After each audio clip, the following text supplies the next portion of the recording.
You said in your testimony that we can't let sequestration take effect. In Bob Woodard's book, The Price of Politics, Woodard credits you with originating the plan for sequestration. Was he right or wrong? Well, Senator, it's a little more complicated than that, and even in his account, it was a little more complicated than that. We were in a negotiation where failure would have meant the default of the government of the United States. And I hate to speed it up. Did you make the suggestion? Well, what I did was said that with all other options closed, we needed to look for an option where we could agree on how to resolve our differences.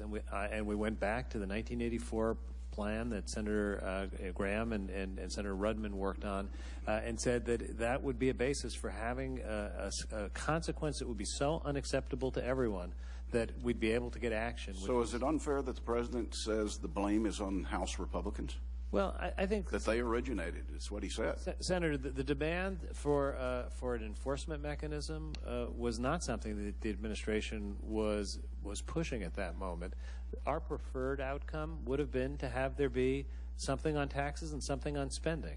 It was unacceptable to the other parties for taxes to be part of it, and the only spending-only alternative that anyone could think of that could be agreed to was sequestration, precisely because it's so objectionable that nobody could imagine it. I heard your testimony today that it shouldn't take effect. On November 21st, 2011, let me quote the President.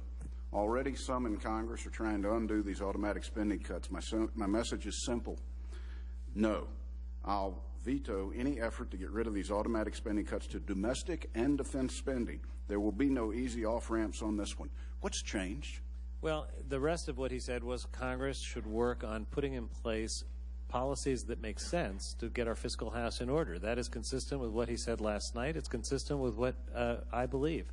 This is not an impossible problem to solve. It would be better for the country if we have an agreement on a framework for solving our fiscal problems and not going into sequestration. Do you regret suggesting sequestration? You know, Senator, I look back at a time when a lot of people thought we were going to default. That was not an acceptable option, and I think that it should not have been the case that the good faith and credit of the United States was at issue, but that was what was at issue, and I think we had a solution that frankly should still work. Sequestration is so objectionable that we ought to just do our work and solve the problem. Jack, in the